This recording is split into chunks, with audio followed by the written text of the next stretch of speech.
A young guy from Texas moves to California and goes to a big department store looking for a job. The manager says, "Do you have any sales experience?" The kid says, "Yeah, I was a salesman back home in Texas." Well, the boss liked the kid, so he gave him the job. "You start tomorrow. I'll come down after we close and see how you did." His first day on the job was rough, but he got through it. After the store was locked up, the boss came down. "How many sales did you make today?" The kid says, "One." The boss says, "Just one? Our salespeople average 20 or 30 sales a day. How much was the sale for?" $101,237.64, the kid says.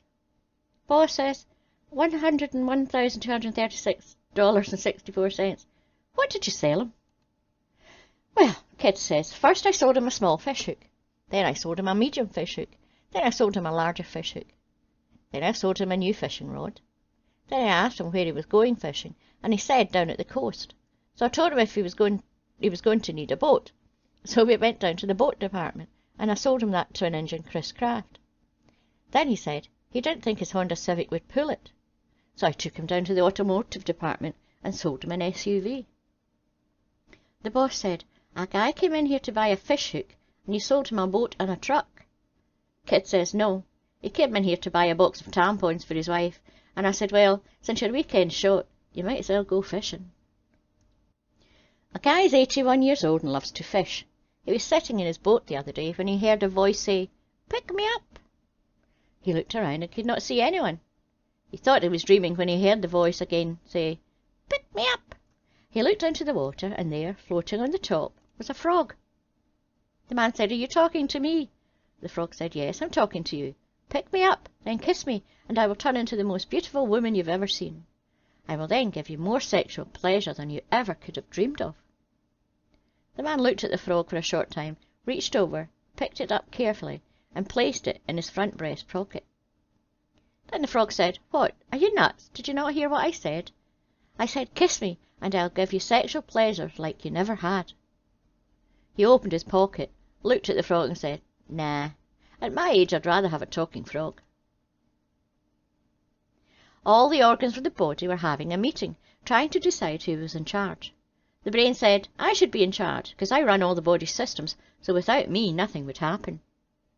"I should be in charge," said the stomach, "because I process food and give all of you energy." "I should be in charge," said the heart, "because I pump the blood and circulate oxygen all over the body, so without me you would all waste away." "I should be in charge," said the rectum, "because I am responsible for waste removal." All the other body parts laughed at the rectum and insulted him, so in a huff he shut down tight. Within a few days the brain had a terrible headache, the stomach was bloated, and the blood was toxic. Eventually the other organs gave in. They all agreed that the rectum should be the boss.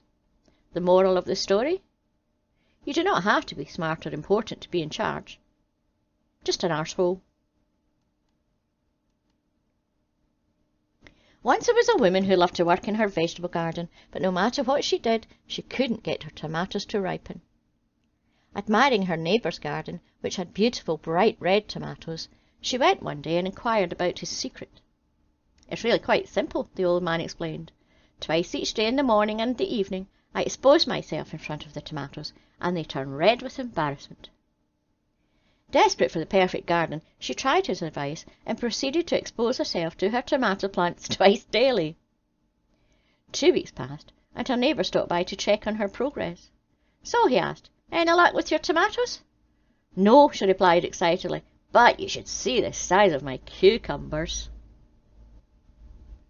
In a hospital, a gentleman had made several attempts to get into the men's restroom, but it had always been occupied. A nurse noticed his predicament. "Sir," she said, "you may use the ladies' room if you promise not to touch any of the buttons on the wall." He did what he needed to do, and as he sat there he noticed the buttons he had promised not to touch. Each button was identified by letters, WW, WA, PP, and a red one labelled ATR. Who would know if he touched them? He could not resist. The man pushed WW. Warm water was sprayed gently upon his bottom. What a nice feeling, he thought. Men's restrooms don't have nice things like this. Anticipating greater pleasure, he pushed the WA button. Warm air replaced the warm water, gently drying his underside. When this stopped, he pushed the PP button. A large powder puff caressed his bottom, adding a fragile scent of spring flowers to this unbelievable pleasure. The ladies' restroom is more than a restroom. It is tender loving. When the powder puff is completed, he could not wait to push the ATR button, which he knew would be a supreme ecstasy. Next thing he knew, when he opened his eyes, he was in a hospital bed, and a nurse was staring down at him. "What happened?" he exclaimed. "The last thing I remember was pushing the ATR button." The nurse replied, "The button marked ATR is an automatic it's an automatic tampon remover. Your penis is under your pillow." The end. Don't forget to like and subscribe and press the wee bell notification. And a huge big thank you to all my subscribers and patrons. See you next week. Bye bye.